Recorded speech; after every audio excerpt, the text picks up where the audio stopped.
Europe 1. Le journal de 7h sur Europe 1, Christophe Lamar. Bonjour Christophe. Bonjour Dimitri, bonjour à tous. Donald Trump veut aller vite. Le président américain pressé d'obtenir une réponse de Moscou à ce projet de cessez-le-feu conclu avec l'Ukraine. Ce silence du Kremlin, le patron de la Maison-Blanche est bien décidé à le troubler. Wilfried de Villers, Donald Trump annonce l'envoi de représentants en Russie cette semaine. Oui, parmi eux, Steve Witkoff, l'émissaire de Donald Trump sur les dossiers internationaux les plus sensibles. Quant au président américain, il pourrait s'entretenir avec son homologue russe dans la semaine. En attendant, Vladimir Poutine temporise, pas un mot sur cette proposition de cessez-le-feu alors même qu'il s'est exprimé publiquement hier soir. Une chose est sûre, cette éventuelle trêve devra prendre en compte les avancées russes, martèle le Kremlin. Vladimir Poutine entend bien imposer ses conditions, lui qui a toujours rejeté tout scénario de pause temporaire du conflit. Ces dernières heures, sa position se trouve même renforcée. L'armée russe a repris les 2/3 de la région de Koursk, territoire partiellement sous contrôle ukrainien ces derniers mois. C'est depuis cette province que Vladimir Poutine a pris la parole en uniforme militaire, ordonnant sa libération complète. Un recul lourd de conséquences pour Kiev qui perd ce qu'elle espérait être une monnaie d'échange face à Moscou. Wilfried de Villers, Vladimir Poutine silencieux sur la trêve, mais cela ne l'empêche pas de parler de la guerre. Conférence de presse du président russe hier sur le terrain dans la région de Koursk, en passe d'être reprise par ses troupes.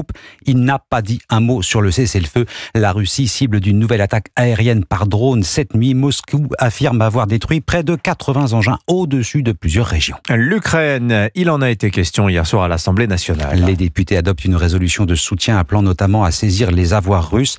Ce texte à valeur essentiellement symbolique a été adopté par 288 voix pour, contre 54. Soutenir l'armée ukrainienne, c'est un choix de l'Europe, dit Sébastien Lecornu.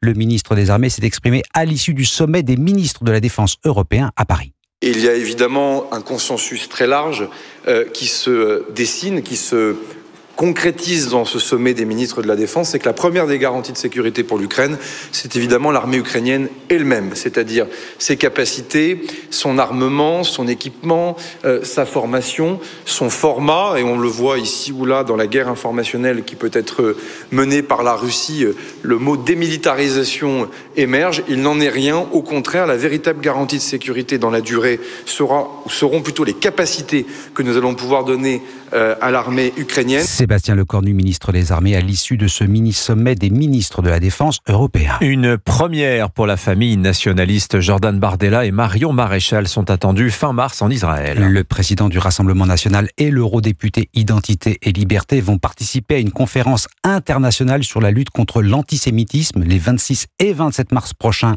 à Jérusalem.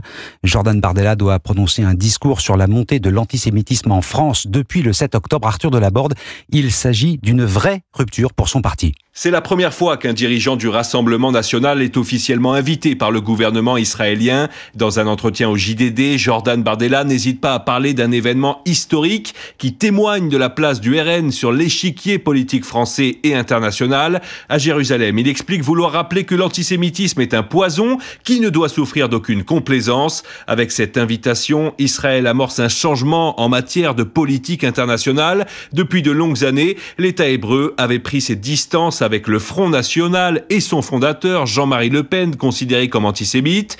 Le Rassemblement National n'est plus le Front National, rappelle Jordan Bardella. Depuis 2012, Marine Le Pen a cherché à faire du mouvement un bouclier pour nos compatriotes juifs face à la montée de l'islamisme, assure-t-il. L'invitation officielle de Marion Maréchal par les autorités israéliennes marque aussi une première pour un membre de la famille Le Pen. Avec des symboles, Tel Aviv a choisi d'acter un rapprochement sans précédent avec la droite nationaliste française. Arthur Delaborde du service politique d'Europe 1. Alors cette invitation de Jordan Bardella en Israël, la situation en Ukraine également, on en parlera très largement avec Marine Le Pen. Je vous rappelle, elle est l'invitée de la grande interview Europe 1 CNews face à Sonia Mabrouk à partir de 8h10. L'antisémitisme, il en est question à la France Insoumise. Une affiche ciblant Cyril Hanouna provoque un tollé sur Twitter X. L'affiche en question appelait à manifester le 22 mars contre l'extrême droite. Avant sa suppression, le visuel exagérait les traits de Cyril Hanouna, caricature grossière et inquiétante.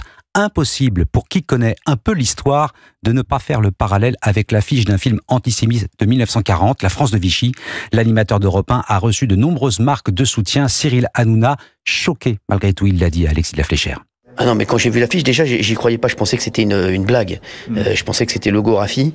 Ce qui est extrêmement gênant là-dedans, c'est qu'ils ont caricaturé mon visage. Donc, et on sait à quelle fin ils l'ont fait, et ça devient extrêmement quand même embarrassant ce qui se passe au niveau de la LFI. Ils vont de plus en plus loin et ils sont extrêmement dangereux parce que là c'est comme l'a dit Gérald Darmanin, ils mettent une cible dans le dos de plein de monde et de moi notamment. Donc il faut quand même se pencher un moment sur la France insoumise. Après, je sais que le ministère de l'Intérieur voudrait interdire ces manifestations, mais apparemment il risquerait de se faire retoquer par le Conseil d'État.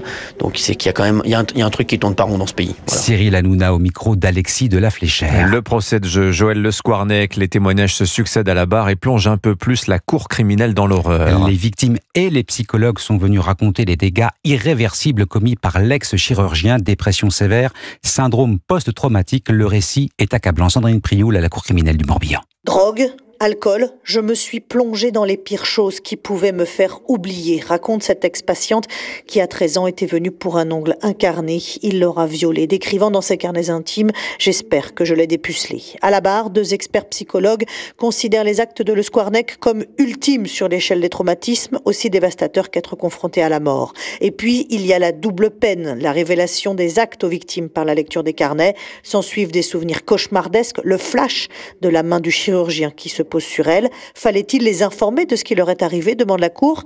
Malgré tout, oui, car ça explique pour une grande partie des victimes le mal-être de l'adolescence. Brusque dégringolade du niveau scolaire, conduite à risque, infections urinaires permanentes, l'état de dépression jusqu'au suicide de certains des années plus tard. Un avocat interroge alors les experts. L'accusé veut entendre individuellement chacune de ses victimes pour dire si oui ou non il reconnaît les agressions. Qu'en pensez-vous ? Réponse du psychologue. Assurément, c'est un pervers. Sandrine Prioul, Europe 1. Cette affaire, Le Squarnec, en détail, est à retrouver dans les podcasts Europe 1 au cœur de l'actu. Le projet d'enlèvement d'un multimillionnaire en banlieue de Bruxelles, déjoué par les policiers français, c'est une information Europe 1. Le coup de filet a eu lieu juste avant le passage à l'action des kidnappeurs et après plusieurs jours de traque. 10 personnes interpellées, 8 sont mises en examen et écrouées. Le football, c'est fini pour Lille. Défaite 2-1 par le Borussia Dortmund hier soir. Le PSG, dernier représentant en quart de finale de la Ligue des Champions. Et même si les supporters lillois sont un peu tristes, ils peuvent au moins se dire que leur équipe s'est battue jusqu'au bout. Maximilien Carlier. Antoine, fan du LOSC, écharpe rouge autour du cou, sort du stade la tête baissée, déçu par la performance des joueurs de Lille. Ils ont joué 30 minutes en première mi-temps et un quart d'heure en deuxième mi-temps. Pas suffisant pour le match, ils n'ont pas assez donné pour moi. Ils auraient pu passer en quart, ça aurait changé un petit peu pour la première fois. Le LOSC aurait affronté Barcelone pour la suite de la compétition, mais non, élimination malgré un beau parcours en Ligue des Champions. Victoire face au Real Madrid et l'Atlético, nul contre la Juventus de Turin. Reste maintenant à jouer à fond le championnat, fait remarquer Claude, un autre supporter. Bon, on espère qu'ils vont se relever et puis vont la prochaine fois faire quelque chose d'encore mieux. Et autrement, on est pour Lille, 100% pour eux, et on les soutient dans la victoire comme dans la défaite. Voilà. On est des gagnants. Voilà, en tout cas, vive Lille. On est tout de même fiers de nos joueurs, insiste ce supporter lillois qui suivra avec attention le Paris Saint-Germain, seul club français qualifié pour les quarts de finale de la Champions League. Villeneuve d'Ascq, Maximilien Carlier, Europe 1. Et le PSG qui affrontera Aston Villa. Les 3 autres rencontres opposeront Arsenal au Real Madrid, Barcelone, Dortmund et Bayern Munich, Inter Milan, match aller les 8 et 9 avril. Merci Christophe Lamar, c'était votre journal. Il est 7h09 sur Europe 1, à suivre l'édito éco. C'est une petite révolution, les Anglais viennent de donner leur feu vert aux investissements dits ESG dans la défense. Alors ESG, c'est la finance durable, responsable, qui excluait la défense et l'armement, mais ça, c'était avant. On va voir ça avec Agnès Verdier-Molinier dans un instant. Et puis à suivre Dimitri Pavlenko, l'invité d'Europe 1 matin. Le sociologue Julien Damon, est-ce qu'entre les munitions et les pensions, il va falloir choisir